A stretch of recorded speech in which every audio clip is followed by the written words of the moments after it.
warahmatullahi wabarakatuh. Selamat siang, selamat datang kami ucapkan pada coaching klinik kedua dari MoFest 2022.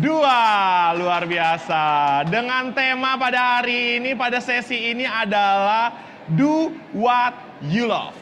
Perkenalkan, nama saya Lukman dari Direktorat Jenderal Bea dan Cukai. Sementara ini akan membawa acara ini selama 750 menit ke depan. Oh enggak, 75 menit ke depan.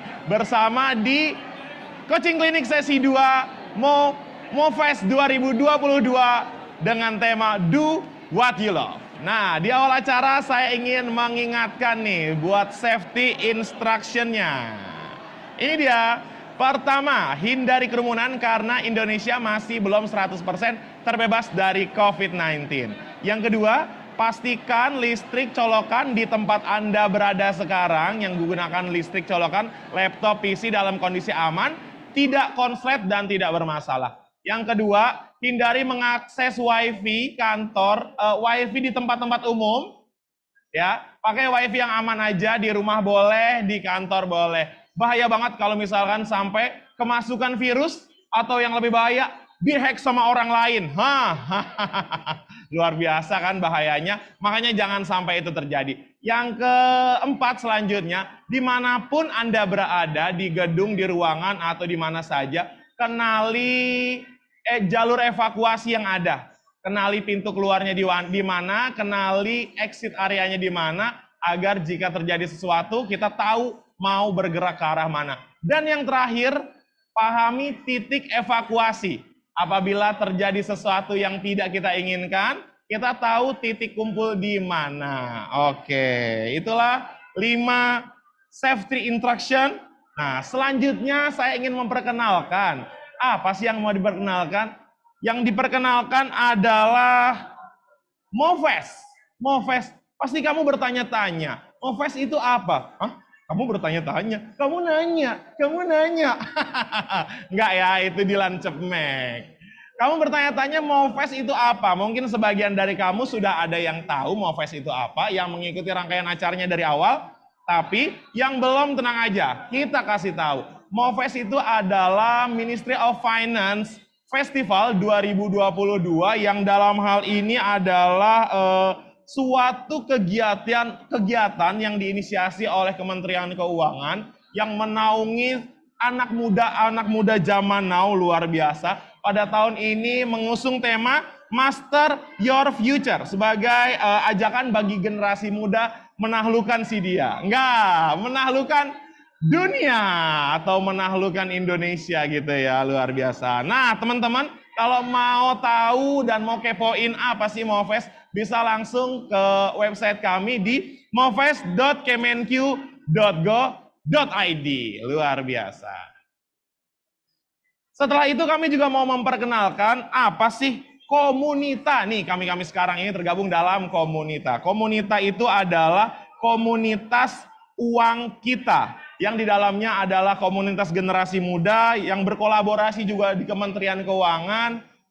Apa sih manfaatnya masuk Komunita? Manfaatnya banyak banget, kita bisa ada sharing knowledge, meningkatkan skill, pengalaman berorganisasi juga, terlibat dalam program-program Kementerian Keuangan tentunya. Bermanfaat banget kan jadi Komunita ini? Ya, tertarik untuk bergabung? Nah, ini dia caranya. Nah, buat teman-teman yang sudah ada di rumah atau yang ada di sini semua yang pegang handphone, ya, ada yang belum pegang nih. Pegang dulu handphonenya, pegang dulu. Nah, udah dipegang handphonenya, silakan scan barcode yang tertera di sini. Nah, sekali lagi, scan barcode yang tertera di sini untuk bergabung bersama kita di komunitas uang kita. Sudah? Belum? Atau kalau belum bisa scan barcode, belum install aplikasi scan barcode, bisa juga di langsung bit.ly/komunita-kemenkeu. Sekali lagi saya bacakan, bit.ly/komunita-kemenkeu. Dan kami tunggu kamu di Komunita.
what you love.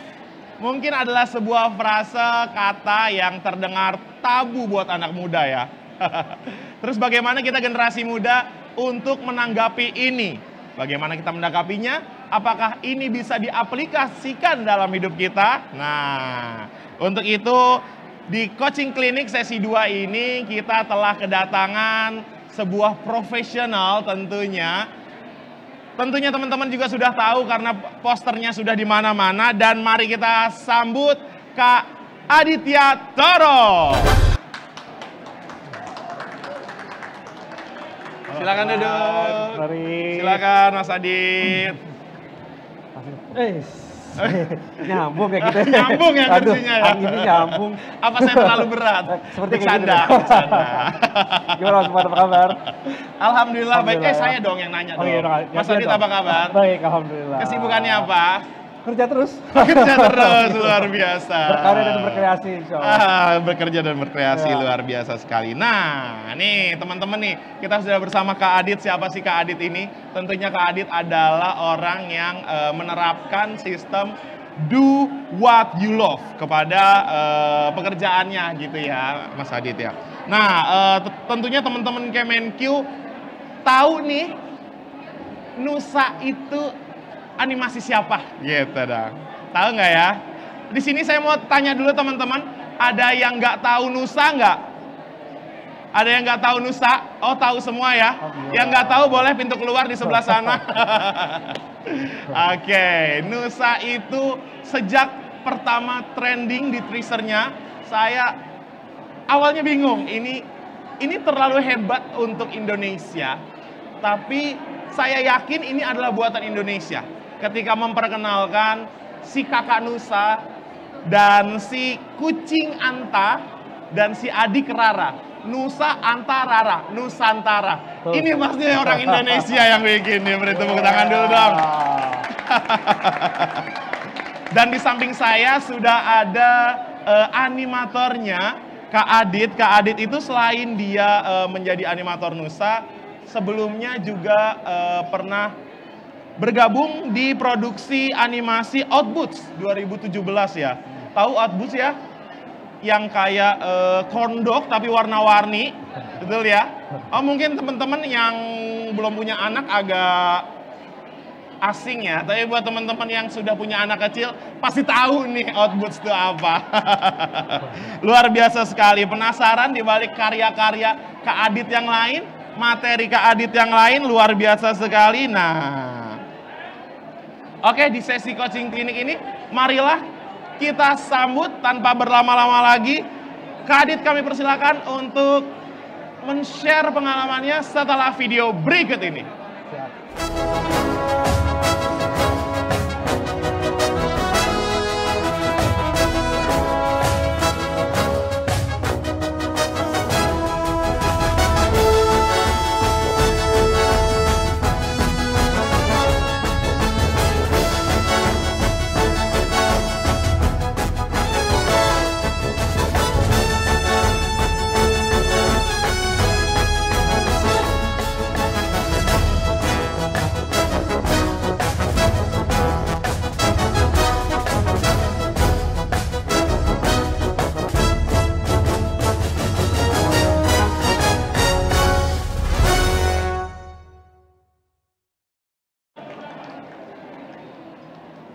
Oke, aku mulai ya. Siap. Bismillahirrahmanirrahim. Assalamualaikum warahmatullahi wabarakatuh. Waalaikumsalam warahmatullahi wabarakatuh. Alhamdulillahirrahmanirrahim. Perkenalkan, saya Aditya Triantoro. Saya adalah CEO dari Little Giants dan foundernya dari, kreatornya dari Nusa dan Rara, alhamdulillah. Aku bilang untuk slide-nya next aja ya, biar gampang ya. Monggo di next.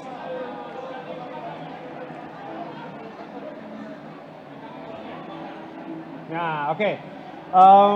Sebelumnya perkenalkan dulu perjalanan karir saya di industri animasi. Alhamdulillah saya sudah 19 tahun ya di industri ini. Sudah bekerja di banyak studio juga dan juga udah pernah disupervisi oleh banyak banget yang terbaik dari industri ini. Ada yang dari Animation Mentor, yang dari Blue Sky, ada yang dari Walt Disney, ada yang dari Imageworks bahkan. Sebenarnya sih yang bikin menarik adalah bukan ngerjain proyeknya, tapi benar-benar belajar cara berpikir mereka. cara bener-bener gimana cara mereka eksekusi project-project skala besar ini sih gitu kan. Mindset yang saya pelajarin banget dan mudah-mudahan dengan sesi yang cukup padat ini saya coba sharing deh sebaik mungkin ya. Next boleh. Ya dari pengalaman 19 tahun itulah akhirnya di luar negeri saya cukup lama ya, saya hampir 10 tahun lebih di luar negeri. Alhamdulillah tuh pengalaman itu akhirnya saya ke Indonesia, bikinlah studio namanya Little Giants. Dan dulu Little Giants sebenarnya project pertama kita tuh belum Nusa ya.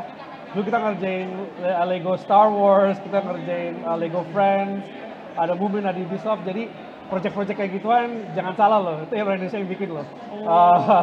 Sekelas dunia itu bikin Cilandak gitu. Boleh next. Ini adalah project-project besar kami dari Little Giants sebelum Nusa. Kita lihat ada Lego Star Wars nya ada di Disney Hotstar saat ini ya. Malaysia yang tengah itu salah satu film layar lebar animasi di Cina dan merupakan the number one best animation sih, alhamdulillah ya, kita terlibat di dalamnya. Ada cerita menarik di situ sih sebenarnya. Jadi mewakili dunia mereka milih 7 studio yang ikutin project ini. Dan alhamdulillah Indonesia dan Little Giants adalah bagian salah satunya gitu loh. Dan yang terakhir adalah Rabbids ya, mungkin kalian tahu nih Rabbids nih, si kelinci-kelinci pecicilan ini. Alhamdulillah itu juga kebagian untuk kerjain project ini juga. Boleh next. Nah setelah pengalaman itu semua, alhamdulillah dengan tim juga, dengan mindset yang kita pelajarin, lahirlah Nusa nih, alhamdulillah nih. Alhamdulillah ya kita launch di 2018, itu dengan harapan sih lagi tuh ya mudah-mudahan bisa diterima masyarakat. Cuman alhamdulillah saat ini subscribers kita udah hampir 8,9 juta subscribers ya, organically, dan alhamdulillah keep growing. Next boleh. Next lagi. Nah, topik hari ini nih penting banget nih, dari kemarin pada nanya do what you love. Aku sering banget nih ngobrol ini sama tim juga kebetulan kan. Do what you love. Lakukan apa yang kamu cintai, bahkan bukan do what you like. Kalau like kan suka, like kan is a temporary thing gitu loh. Love kan sesuatu yang abadi gitu kan. Berarti gimana caranya kita harus lakukan itu secara abadi. Buat aku, ketika aku how do I find what I love, aku nanya sama diri aku sendiri. When I wake up in the morning, what's the first thing that I want to do? Ketika saya bangun tidur, apa sih yang pengen saya lakukan gitu loh. Bukan ke kamar mandi dan mandi ya, maksudnya secara profesional, secara pekerjaan, apa sih yang saya pengen, apa yang pengen saya coba lakukan gitu loh. Jadi kalau misalkan yang pertama kali kalian yang kalau bangun tidur kalian pengen nyanyi, sebaiknya jadi penyanyi. Kalau bangun tidur kalian, aduh pengen nulis nih, tulis gitu kan. Kalau bangun tidur, aduh pengen sukanya gambar kayak saya, be an animator gitu kan, be a drafter gitu loh. Jadi ini topik yang bagus banget sih kita angkat ya, karena kadang bingung nih, ini sesuatu yang gue suka atau gue cinta gitu kan. Nah itu nanti coba kita bedah pelan-pelan deh. Next boleh. Nah waktu kecil saya hobi banget gambar. So do what I love. Jadi saya kecil tuh gambar mulu gitu kan. Next boleh. Next lagi, selain gambar, saya juga banget suka ngide gitu loh, ngide aja.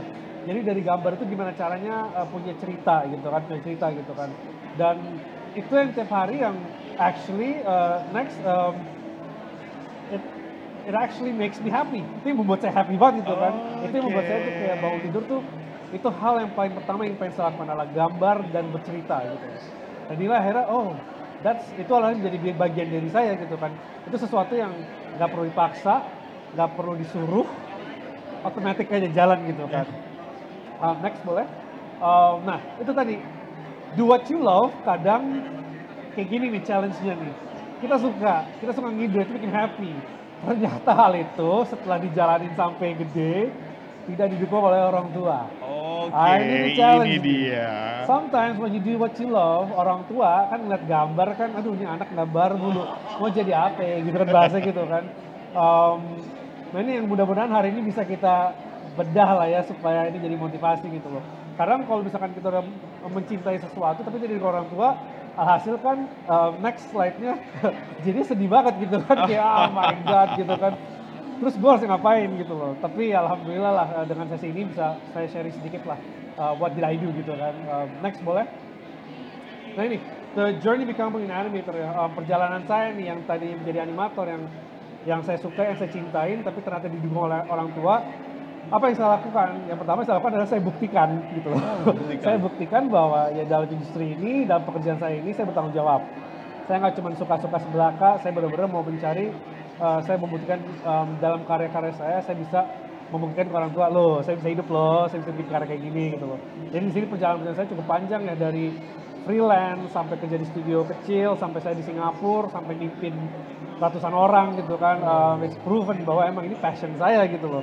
Saya nggak pernah bangun tidur tuh ngerasa nih pekerjaan malah kayak nafas otomatis gitu kan. Next.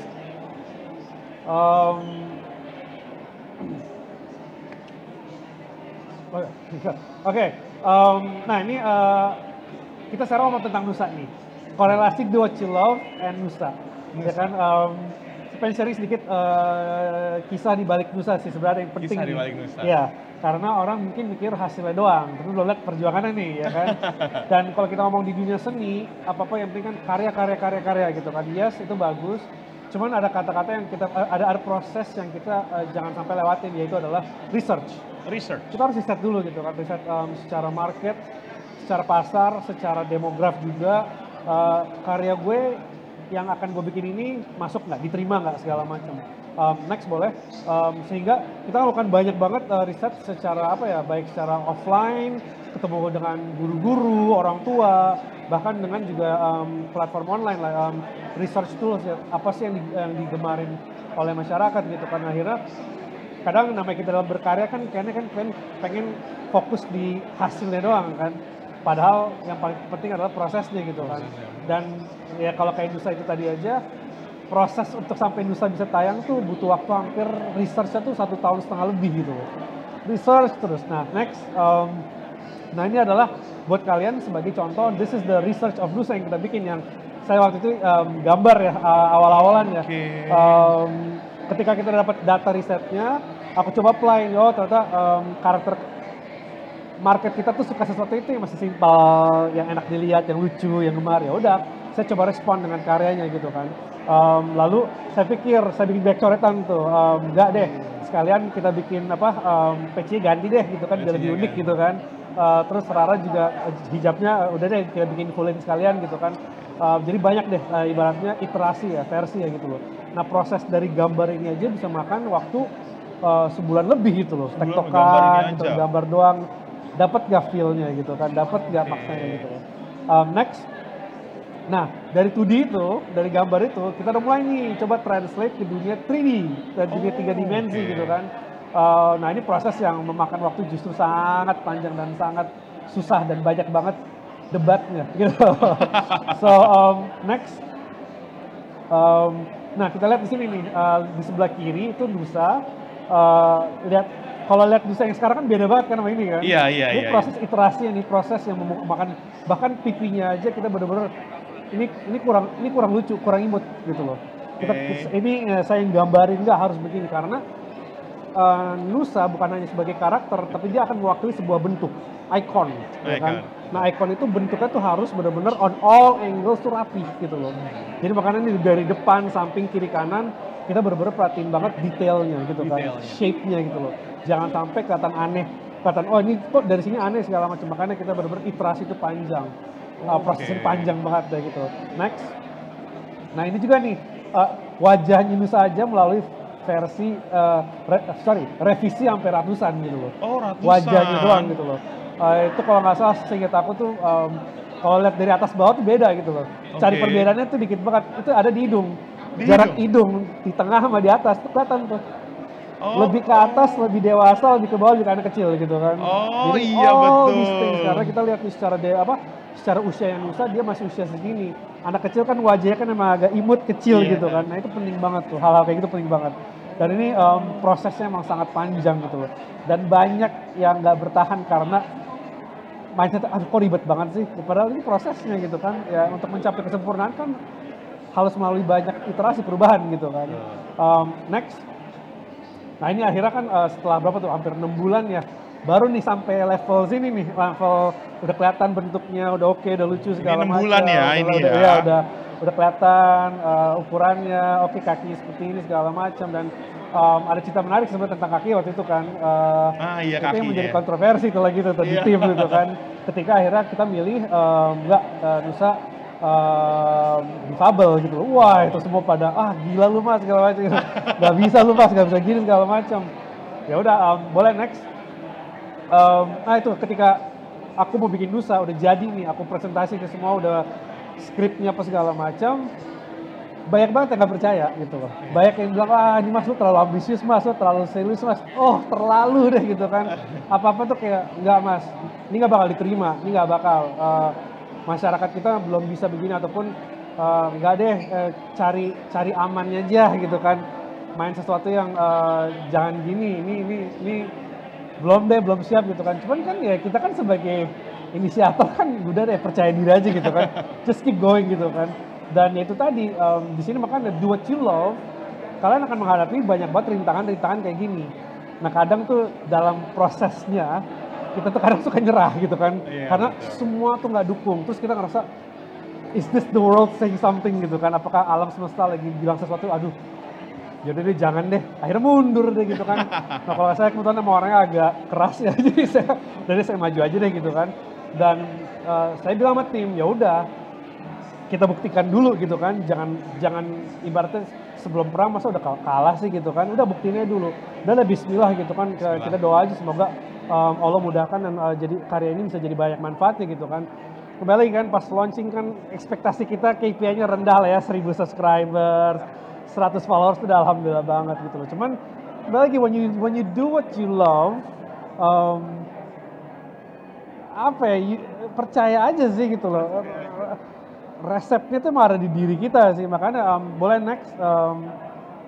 next lagi ya, alhamdulillah step by step again kita buktikan dengan ya apresiasi ini semua gitu kan, dengan subscribers, dengan awards segala macam. So poin di sini adalah dari dibalik kisah Nusa adalah when you do what you love, semua tuh pasti elemen alam semesta akan bisa mengapresiasi juga gitu kan. Meskipun ring satu nih banyak yang nggak ngedukung nih gitu kan. Tapi in the end gitu kan, ketika kita percaya aja ini punya dampak, ini punya sesuatu yang baru, sesuatu yang bisa kita sampaikan baru. Alhamdulillah itu akan menjadi sebuah akan bekerja dengan sendirinya tanpa kita harus terlalu pusing. Aduh kita harus ikutin ini. Alhamdulillah bisa memenangkan award yang di luar ekspektasi kita semua gitu kan. Alhamdulillah gitu loh. Next. Nah ini aku cuma sharing juga deh, karena ini kita ngomong di dunia animasi masih sangat baru ya. Apa sih yang menjadi tantangan menjadi seorang animator ya gitu kan? Nah sebagai orang seniman nih, gampang banget bosenan gitu kan. Ada ini, ganti besok ini. Bangun tidur ganti lagi gitu kan. Untuk konsisten tuh susah banget gitu, makanya. Oke lah ganti-ganti ide. Terus poin berikutnya, akhirnya saking banyaknya ide, akhirnya nggak ngasilin apa-apa. Back to point zero gitu loh. Udah punya 100 ide nih, mau jalan yang mana? Nggak ada. Akhirnya diam aja gitu kan. Ya deh, nanti aja deh, tarsok gitu kan bahasa gitu kan. Nah, next stepnya lagi kalau udah pilih satu ide mau dibikin, udah dibikin idenya nih, terlalu cepat puas. Oke. Wah, bagus banget ya karya gue ini. Jadi kadang sombong malah gitu kan. Padahal nggak boleh gitu kan. Makanya ini adalah challenge, ini ada tantangan utama menjadi seorang seniman sebenarnya. Kebanyakan ide, dia bikin ide, terus akhirnya nggak mau ngerjain. Ketika dikerjain, gampang puas gitu kan. Wah, the enemy is us gitu kan. Gitu. Dan itu faktor internal. Faktor eksternalnya adalah itu tadi, banyak banget yang ngeraguin masa depan kita gitu loh. Ngapain emang gitu kan, emang lo mau makan pakai apa gitu kan, banyak banget yang aku dapat insight kayak gitu kan. Cuman balik lagi kan, when you love what you do, you just udah jalanin aja gitu kan. Dan alhamdulillah kok detik ini kita alhamdulillah satu tim bisa hidup gitu kan, alhamdulillah gitu kan. Dan itu tadi, dengan semua itu tadi ujung-ujungnya tuh challenge sebagai seorang seniman tuh yang naik turun itu banyak banget yang akhirnya ujungnya ngerasa ragu sama kemampuan diri gitu loh. Itu sering banget nih kita ngerasain gitu kan. Nah ini adalah challenge utama yang bisa aku share ya ketika kalian menjadi animator nih, challenges-nya. Semoga kalian udah bocorannya tahu gitu kan. Next boleh. Nah ini kalau kita ngomong mindset yang harus dimiliki seorang animator atau bahkan kreator pun deh. Aku selalu berprinsip ya kalau kita mau berkarya, jangan hanya berkarya tapi bikinlah impact. Bikinlah sebuah perubahan. nggak usah jauh-jauh lah perubahan dunia. Perubahan ruang lingkup aja deh. Ruang lingkup keluarga, ya kan dengan karya ini keluarga bisa jadi apa. Ruang lingkup RT, komplek gitu kan, ruang lingkup kantor gitu kan. Itu yang aku ajarkan ke rekan-rekan Little Giants adalah don't just do, but create a masterpiece. Bikin sesuatu yang orang tuh ketika waktu kita udah selesai di dunia ini, mereka akan tetap ingat apa yang kita bikin gitu kan. Tapi karyanya bukan kiranya gitu, karyanya aja gitu kan. Itu penting banget sih, create an impact gitu kan. Next, itu tadi yang tadi aku jelasin. Focus on the process. Fokus aja prosesnya, jangan pikirin ntar jadi kayak gimana ya. Bagus nggak ya? Itu irrelevant gitu loh, itu nanti gitu kan. Hasil tuh tidak akan bohong gitu loh, kalau prosesnya kita nikmatin gitu loh. Nah ini penting banget sih, karena orang tuh pengen cepet puas, pengen cepet jadi, pengen cepet selesai gitu kan. Padahal kuncinya tuh elemennya tuh ada di proses gitu loh. Next, ini terakhir nih, ini dunia seni nih, you can't rush art. Aduh, yang namanya seni itu nggak bisa diburu-buru gitu loh, nggak bisa kayak ayo ya ini segala macam ya. Emang ada proses kayak tadi Nusa, wajahnya aja sampai ratusan revisi gitu kan. Itu emang prosesnya seperti itu gitu loh, nggak bisa dipaksa gitu kan. Jadi kayak itu tadi kayak, mohon maaf nih, kayak masak mie instan deh. Masak mie instan. Masaknya lebih lama dari makannya. Oh iya kan, gitu kan. betul. Makannya paling setengah menit gitu kan. Nah itu, we cannot rush art. Art tuh nggak bisa diburu-buru banget sih sebenarnya. Next boleh. Nah potensi, wah ini Indonesia mah saat ini aja udah ada 100 studio di Indonesia, 100 studio animasi, dan mereka ngerjain project yang banyak banget, besar banget, dan terus bertambah ya. Jadi potensi di industri itu sangat-sangat besar. Kalau kita lihat di dunia yang megang secara entertainment juga kan, kalau kita lihat kan Walt Disney. Ya kan, dengan produk apa mereka? Animation mereka kan, dari dulu gitu kan.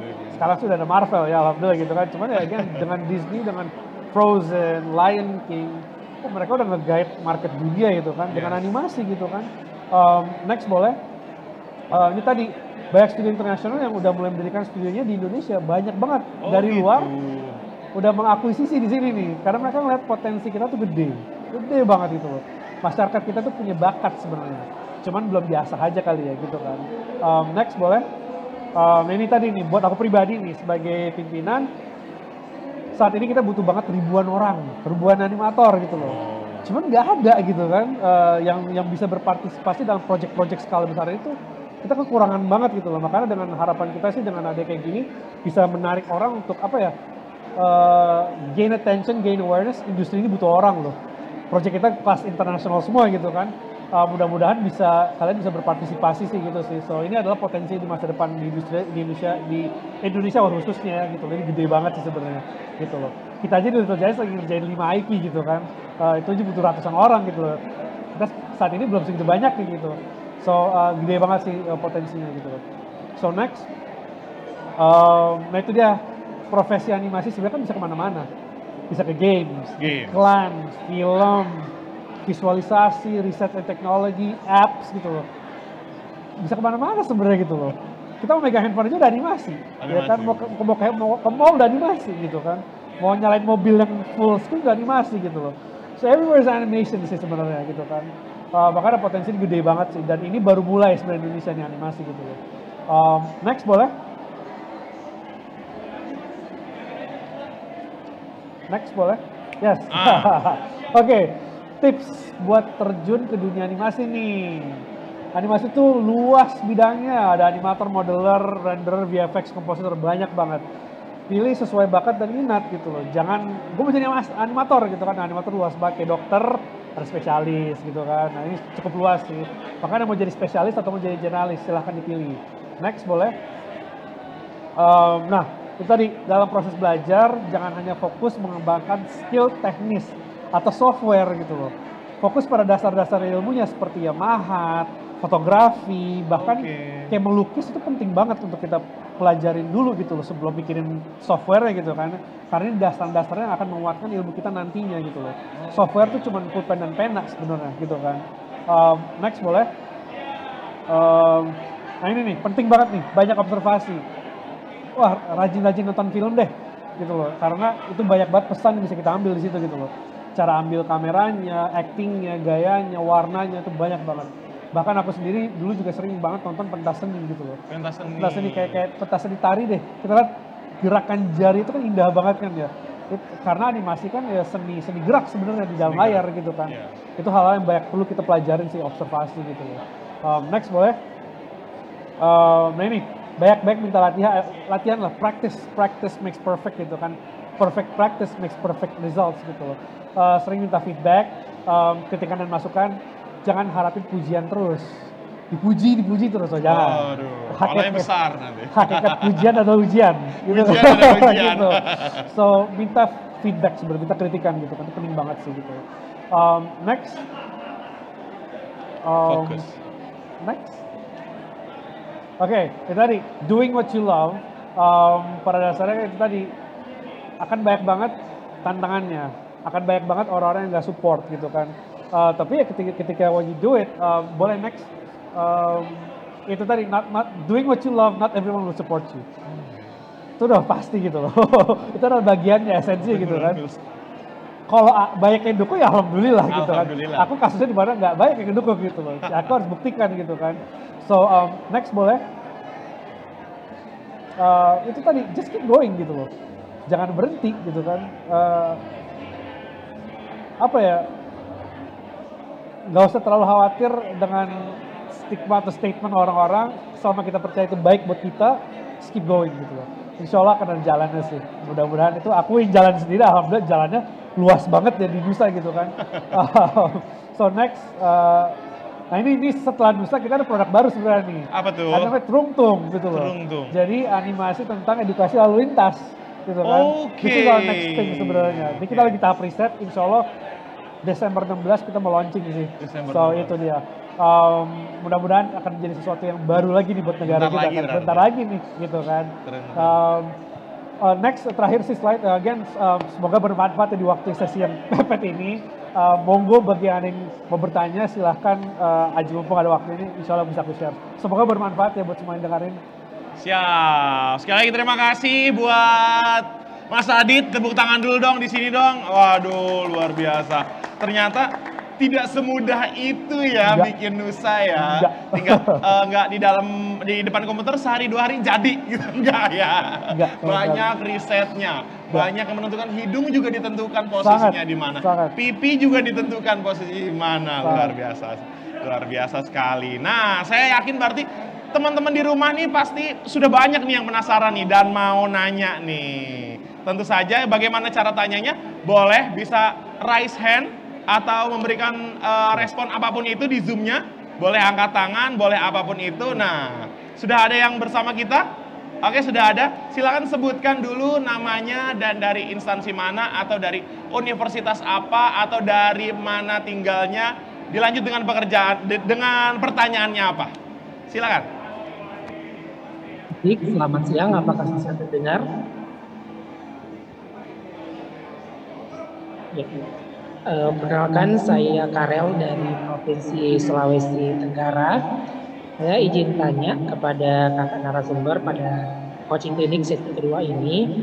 Dan saya Kak, bagaimana kalau kita bukan dari animator, tapi pengen membentuk startup di bidang animator ini Kak. Jadi which is kita bakal mempekerjakan animator-animator kayak gitu. Itu gimana Kak menurut Kakak gitu? Kalau kita bukan basicnya dari animator, tapi kita cuma founder atau inovator aja Kak gitu. Oke. Terima kasih Mas, pertanyaan intinya gimana mau memulai animasi tapi sebagai founder ya, sebelum ada pengalaman gitu kan ya, gitu kan? Ya kita cuma memperkerjakan orang gitu. Tadu, suara di mute. Kurang lebih seperti itu. Oke, siap. Sebenarnya masing-masing orang punya cara yang berbeda gitu kan. Kalau aku berprinsip sebelum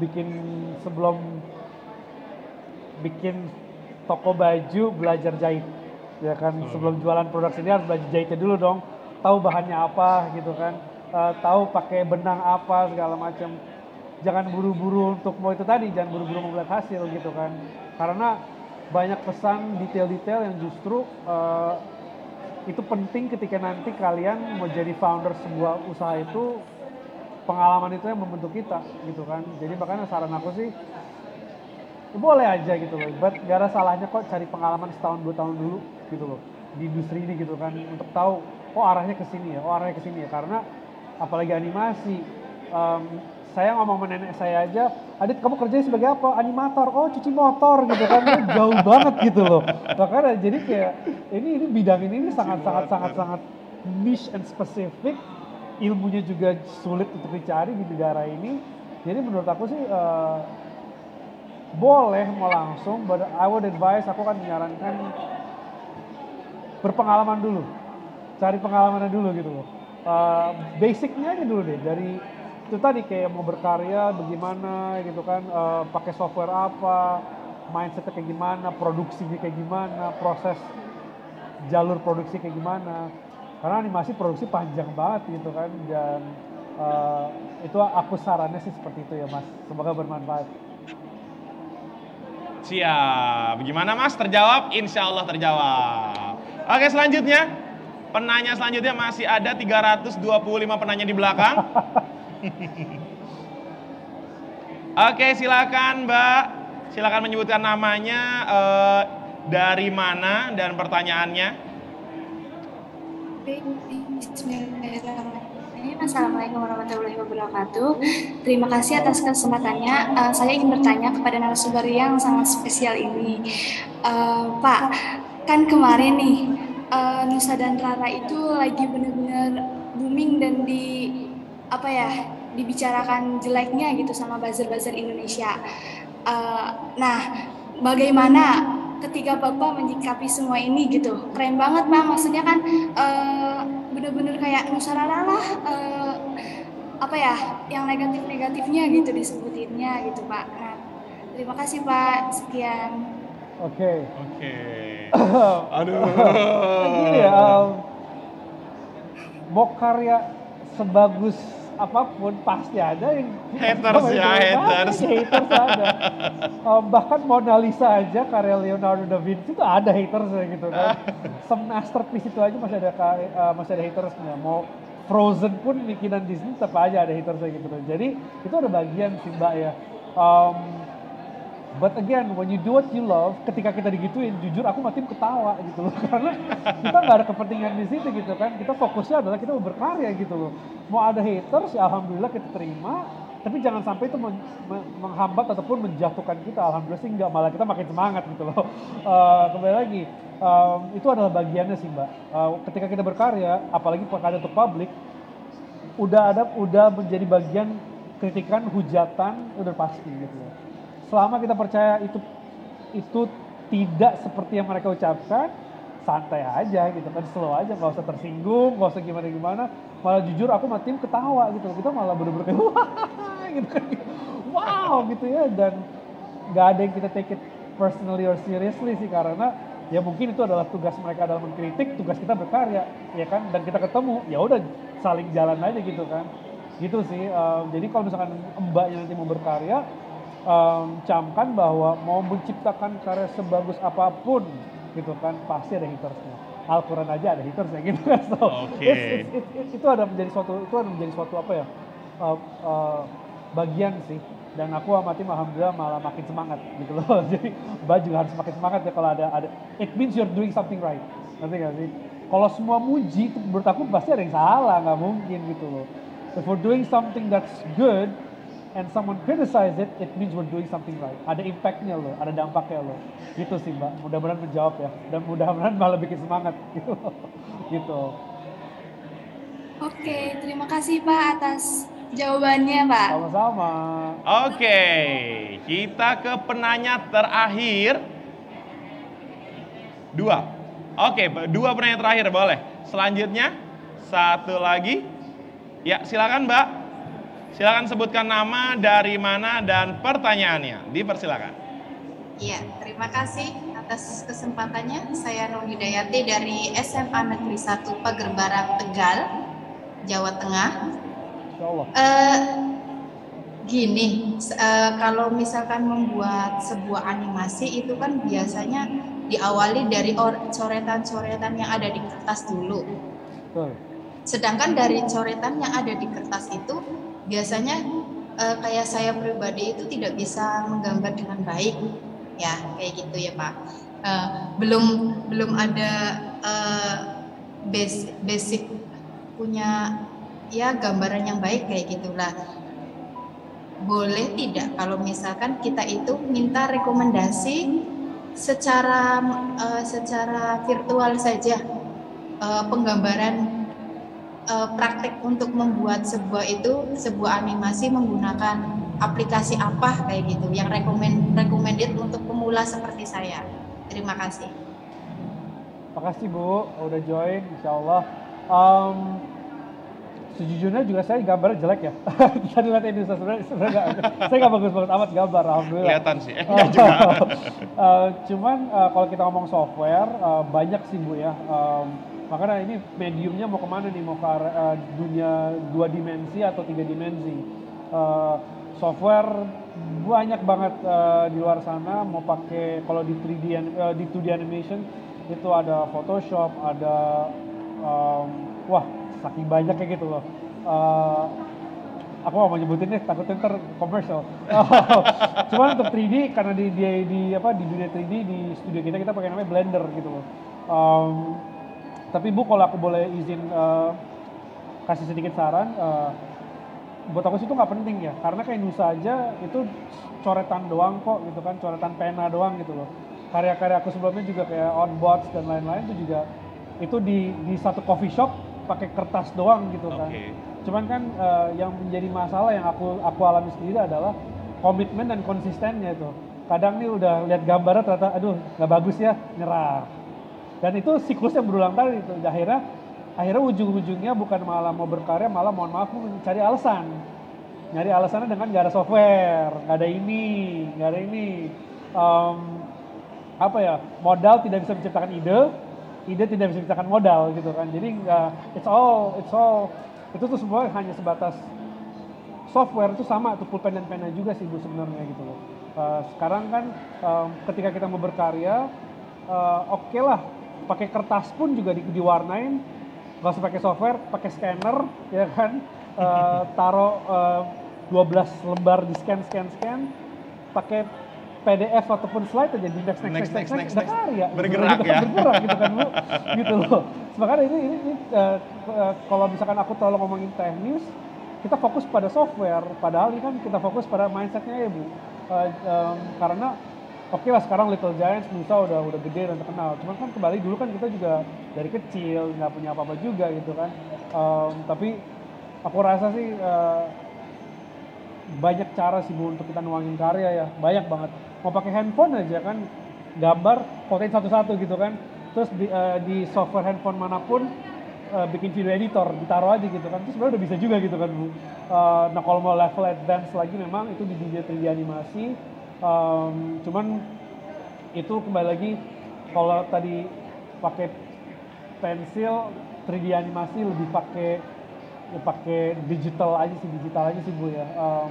Yang penting adalah paling pertama adalah kayak tadi Ibu bilang, gambar mungkin teknis kurang bagus, justru di situ tuh hilangkan sifat itu, berani tunjukin, berani tampilin, taruh aja di YouTube gitu kan, berani nggak dikritik, berani nggak dikasih feedback itu kan Bu. Itu justru yang paling pentingnya tuh di situ, bukan softwarenya. Mau nggak nunjukin, mau nggak berusaha untuk fotoin per lembar satu-satu, tunjukin karya. Ketika ada orang bilang A, B, C, kita kuat nggak gitu kan. Itu yang akhirnya membuat kita terus berkarya sih gitu loh. Itu sih saran aku sih Bu ya, mudah-mudahan bisa diterima gitu loh. Aku rasa sih software dan kawan-kawan nggak jadi isu. Terlalu banyak kok Bu di sana, mau pakai itu tadi, pakai Photoshop, mau pakai GIMP itu gratisan juga, itu bisa banget kok. Ataupun aku kembali ke pulpen kertas aja sih Bu, cukup sih insya Allah gitu. Mudah-mudahan menjawab ya Bu. Semangat ya Bu.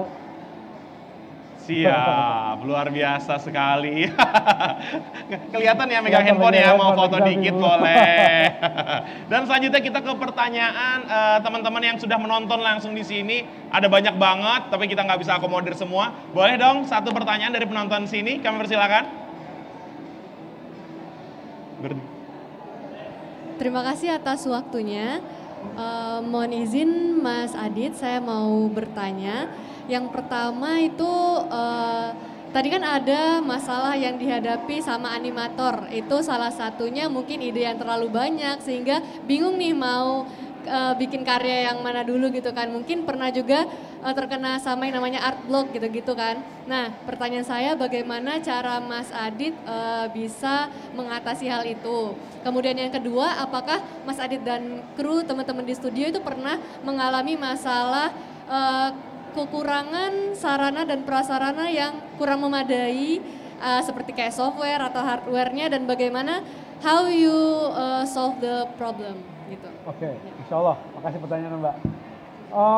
Pernah nggak ngalamin, kebanyakan itu sering banget ngalamin. Sering banget. Cuman alhamdulillah sekarang berkurang gitu. Cara ngatasinnya gimana? Itu tadi. Dulu waktu aku masih di awal-awal sering banget ngalamin. Karena dulu kita berkarya tanpa tujuan. Hanya ingin berkarya.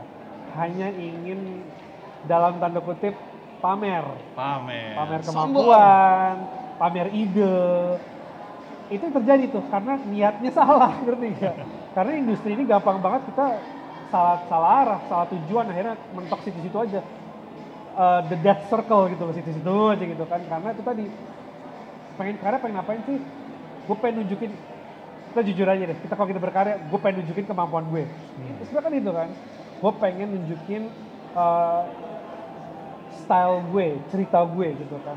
Akhirnya karena mindsetnya ke situ, itulah yang menjadi apa-apa gue. Perspektif gue di kepala gue banyak banget. Akhirnya kan muter-muter, akhirnya kan nggak jadi apa-apa gitu kan. Nah itu tadi, makanya aku pas di sharing tadi bilang, kalau punya tujuan, impact, karya ini bisa ngubah, mudah-mudahan bisa ngubah anak-anak kecil yang tadi nggak ngerti salam jadi ngerti salam, yang tadinya lupa bismillah ngucapin bismillah gitu kan. If that becomes your purpose, nggak muter-muter, tahu tujuannya ke sana gitu kan. Sekarang kan tinggal pilih mau lewat pintu mana. Yang tadinya 10 kurangin jadi 3. Ini gini. Tadi sebelum lusa itu kita ada IP yang justru sebagai fondasinya IP Nusa itu yang bikin kita gagal karena itu tadi kita lupa tujuan lagi gitu kan. Akhirnya kita balik, tujuan kita mau ngapain sih gitu kan. Kita kan pengen kasih ini sebagai karya yang bermanfaat gitu kan, karya yang punya message, pesan gitu loh. Akhirnya kita bikin flow-nya gitu kan. Oke, perkenalkan rumusnya Nusa kan, kita akhirnya bikin rumus gitu loh supaya kita nggak kemana-mana. Ikat dulu hatinya, kasih contoh, baru kasih tahu. Ya kan, ikat dulu hatinya, kita kasih nuansa, feel, bentuk karakter lucu. Suara Rara kan menggemaskan ya. Iya. Itu kan ikat dulu hatinya, ikat dulu audiensnya gitu kan. Dan masyarakat kita kan paling gak suka dikasih tahu nih. Kasih contoh dulu gitu kan, kasih contoh dengan tayangannya, dengan ceritanya gitu loh. Baru di ujungnya kita kasih tahu gitu kan. Nah itu yang membuat kita akhirnya punya tujuan gitu loh kan.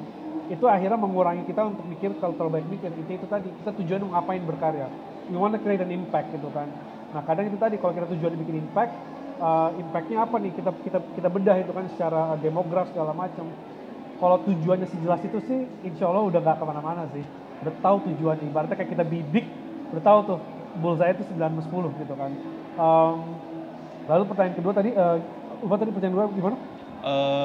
Sarana prasarana yang tidak memungkinkan. Iya, sarana prasarana. Nah, berat sepertinya ini Mas karena pertanyaan. itu tadi itu kayak telur sama ayam kadang gitu kan. Cuman kalau semua orang punya modal, semua orang pasti punya usaha. Gitu kan? Everyone here will be an entrepreneurs gitu kan. But yang membedakannya adalah itu kan tadi. Kalau aku orangnya kan emang nggak ada istilah nggak ada, gimana caranya gue bikin itu ada gitu, gitu kan. Tapi mungkin oke lah, let's just say kita mau ke atas bukit gunung, enaknya sih naik mobil biar cepet gitu kan. Ya cuman kalau adanya adalah sepeda ataupun saat ini kita berdiri gitu kan, ya udah gimana supaya cara kita sana lebih cepat gitu kan. Cari tuh ibaratnya esensi ke sana. Ternyata ada sungai gitu kan, gitu kan. Terus ada pohon, ada kayu, ya mendingan kita ngayuh gitu kan sih. Jadi kadang kalau dibilang prasarana, sering banget. Industri animasi itu mahal banget gitu kan, sangat mahal. Satu komputer rendering engine kita aja bisa seharga mobil gitu loh. Sedangkan di luar sana punya puluhan ribu Sedangkan kita di sini cuma mampu paling punya berapa gitu kan. Cuman itu tadi buat aku kan gimana caranya dengan mesin yang gue punya, gue bikin karya kayak lu gitu kan. Daripada nunggu dulu punya gitu loh. Kalau nunggu punya dulu punya ya kapan kita berkarya gitu kan.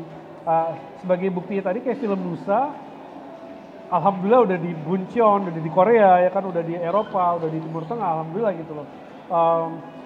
Cuman secara pelatan apakah kita udah seperti luar negeri? Wah jauh banget gitu kan. Tapi alhamdulillah proven, yang ngomong orang luar ya gitu kan, gila ya kalian udah bisa bersaing dengan kita nih gitu kan.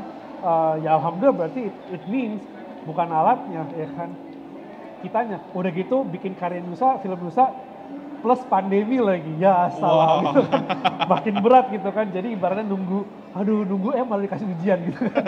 Jadi kembali lagi apa sih keterbatasan perasaan segala macam setiap hari gitu. Karena standarisasi animasi itu adalah Disney, dimana secara budget filmnya aja satu film Frozen $240 juta, 4 triliun. Satu film Disney, Frozen 4 triliun. Kalau kita di sini mendingan bangun tol gitu kan. Oh iya benar. Bikin film gitu kan. Sedangkan film Nusa budgetnya 1/1000-nya gitu kan. So kalau kita nunggu peralatan Disney nggak akan jadi film Nusa gitu kan. Tapi gimana cara kita akalin gitu loh. Gimana cara kita akalin? Mau pakai komputer seadanya, ya pakai komputer seadanya gitu. Kita ukur kita nih Indonesia nih paling jago ngakalin nih gitu kan. Ya, alhamdulillah film Indonesia terlalu jago ngakalin gitu kan. Itu sih Mbak, jadi jangan melihat itu sebagai batasan, tapi lihat itu sebagai tantangan gitu loh. Insya Allah sih bisa sih gitu loh. Thank you pertanyaannya bagus banget. Insya Allah bisa tepuk tangan dulu dong buat kita semua. Luar biasa, insya Allah bisa. Optimisnya kelihatan banget ya kalau seniman ya. Jelas. Oke, masih ada penanya lagi dari Zoom sepertinya. Boleh disambungkan ke kita. Oke Mbak, dipersilakan menyebutkan namanya, dari mana, serta pertanyaannya. Assalamualaikum warahmatullahi wabarakatuh. Waalaikumsalam. Perkenalkan, nama saya Nadia dari Garut. Izin bertanya Pak, apakah Dari Terjain akan mengadakan sekolah animasi Islami untuk pemula seperti saya? Karena saya selalu khawatir akan syariat-syariat Islam. Pak, terima kasih. Insyaallah. Makasih ya Mbak pertanyaannya. Pertanyaan Mbak yang kita tanyakan tiap hari juga. Kapan ya kita bisa bikin sekolah animasi ya, yang bersifat safe ya ibaratnya untuk market muslim juga gitu loh. Kita lagi menggodok kurikulumnya, lagi menggodok bisnis plan-nya juga. Doakan ya Mbak 2023 mudah-mudahan ada inisiasi ini, karena seperti aku bilang tadi di slide aku ya, kita butuh ribuan orang gitu loh. Project kita banyak banget, studio lain juga butuh banyak banget orang. Mudah-mudahan dari apa yang kita pelajari di Nusa dan Little Giants juga itu menjadi sebuah template kurikulum yang up to date, yang benar-benar bisa dipelajari dan dipraktekkan langsung sih.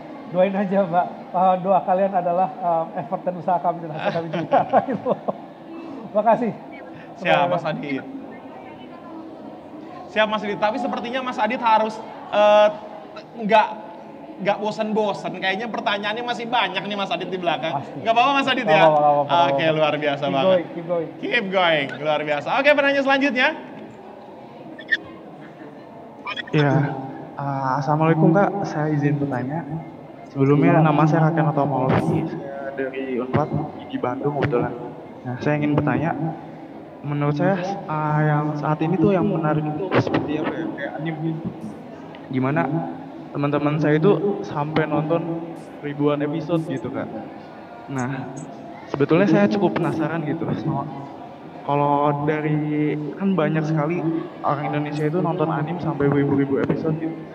Kalau misalkan kakak itu ada ini nggak sih Kak, gimana caranya biar mereka itu pindah ke animasi lokal gitu Kak, biar lebih tertarik dengan film-film kakak itu gimana? Mungkin itu Kak, terima kasih. Gimana Mas? Minat masyarakat Indonesia yang cenderung ke arah anime dari Jepang bisa pindah ke minatnya ke animasi lokal. Oke. Wow, menarik sekali. Itu kalau kita ngomongin Jepang ya, animasi itu bukan pekerjaan, itu culture gitu. Oh gitu. Iya. Kadang di sini karena itu kita mundur sedikit deh. Oke lah, kenapa orang lebih minat kiblat animasi itu anime, ya kan, Anime. Jepang gitu kan, ya, karena kalau kalian sendiri di Jepang, budaya animasi itu udah bukan lagi pekerjaan, tapi itu benar-benar jadi bagian dari hidup mereka gitu. It's a lifestyle gitu loh. Ya, supaya kita ke Indonesia itu gimana, itu tadi memang animasi itu harus exposure-nya gede banget, karya kita harus banyak, lebih banyak gitu loh. Kalau kita di Jepang kan karyanya kan dari komik sampai animasi itu komplit gitu kan. Komplit. Mau dari Doraemon versi komik sampai animasinya ada, Conan, detektif Conan dari komiknya ada, sampai film ada, semua ada.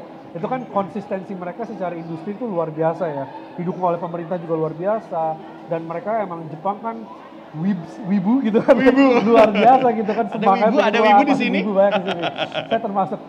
Saya termasuk. Cuman ya, Saya juga. but emang itu tadi, mudah-mudahan dengan banyaknya muncul karya-karya baru, kita akhirnya punya style kita sendiri gitu kan. Di sana ada anime, ya kita bikin sini lah, Indonime gitu kan. Tapi kita emang kalau bisa, ya kalau aku dalam berkarya kayak bikin Yusa, kita harus punya style sendiri, ciri khas sendiri gitu kan. Oke, kita ambil referensi dari barat, dari Jepang, tapi akhirnya kita bikin accumulate, kita bikin style-style kita sendiri, bahasa kita sendiri, desain kita sendiri gitu kan. Itu penting banget sih, sehingga kita bukan lagi membandingkan, tapi membanggakan gitu kan. Karena kalau misalnya kita banding-bandingkan terus, ya mereka udah mulai duluan.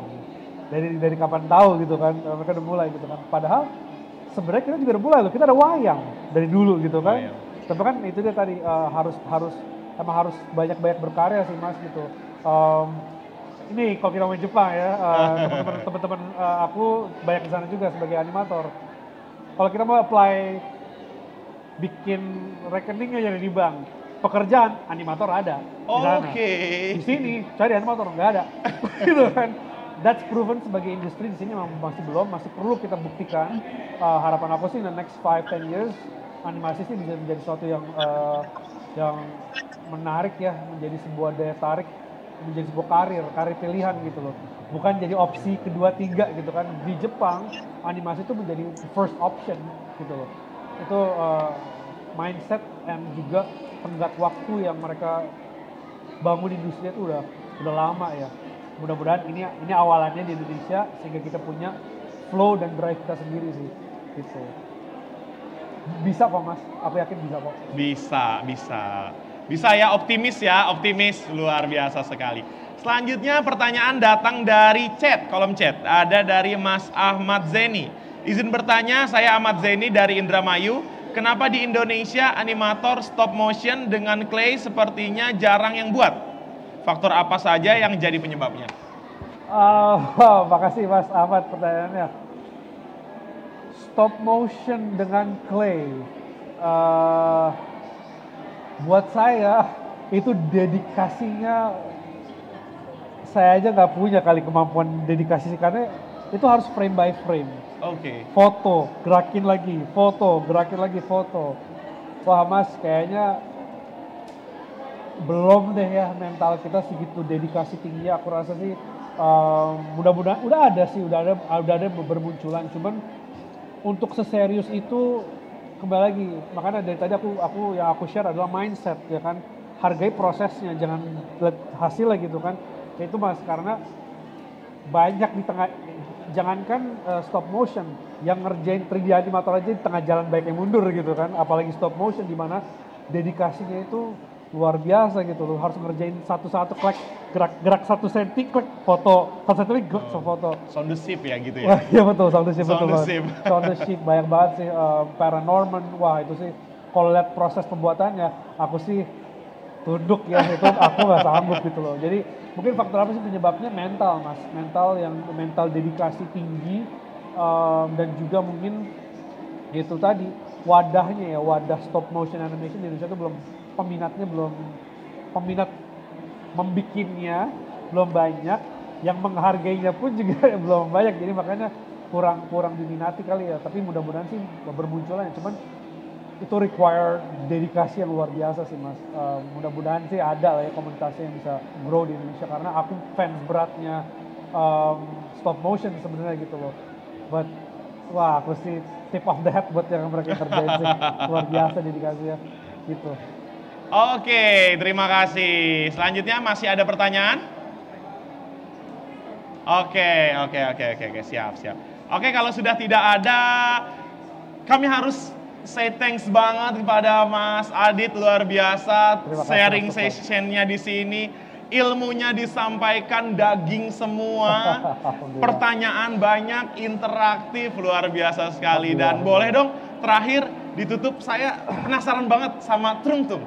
Oke, boleh dong sedikit cerita tentang Trung-Tung ini, ke depannya mau dibawakan seperti apa dengan promonya sekalian, boleh kalau bisa? Boleh. Kembali lagi, ini cara kita di Little Giants berkarya. Masalah apa yang bisa kita selesaikan, kita bantu selesaikan dengan animasi gitu kan. Siap. Aku keluar rumah aja langsung macet. Oke. Zaman keindahan di Jakarta khususnya kosong setelah pandemi gitu kan. Dan sekarang kan udah mulai normal lagi nih, udah macet nih. Dan kayaknya macet ini udah ada sejak era ayah saya dan bahkan ayah kakek saya mungkin gitu kan ya. Aku rasa bisa kita bantu dengan cerita, dengan kita beri sense of comedy, sense of education tentunya juga kan. Karena kalau kita lihat yang di luar sana kan ada Cars, ada Tayo kan, tapi itu kan kondisi jalan raya di luar sana beda Indonesia gitu kan. Kita punya cerita sendiri gitu loh. Dan cerita itu yang akhirnya aku rasa sih akan menjadi, insya Allah sih menjadi sesuatu yang mengedukasi, menghibur, dan juga insya Allah menjadi sesuatu yang ikonik gitu loh. Karena beberapa teknologi kita selipkan juga teknologi baru, karakter-karakternya juga banyak dan sangat relatable dengan kondisi kita di Indonesia sih. Saksikan aja insya Allah soon, tanggal 16 Desember kita mau launching episode perdana kita. Siap, luar biasa. Tunggu tanggal 16 November. Desember. Udah lewat atau November. Oke. Silakan nonton Trung-Tung. Oke. Itu dia tadi bincang-bincang kita santai sama Mas Adit Yantoro. Mudah-mudahan ini didengar oleh seluruh warga Indonesia, khususnya Kementerian Keuangan, karena saya percaya di balik budaya budi pekerti yang diajarkan dan dikemas dalam semua animasinya akan didengar oleh anak-anak Indonesia, dan saya yakin pimpinan-pimpinan kita, pimpinan-pimpinan Indonesia 30 tahun ke depan adalah anak-anak di masa kini. Kami ucapkan terima kasih sekali lagi Mas Adit atas sharing-sharingnya. Dan sampai bertemu kembali di lain kesempatan. Terima kasih. Thank you semuanya.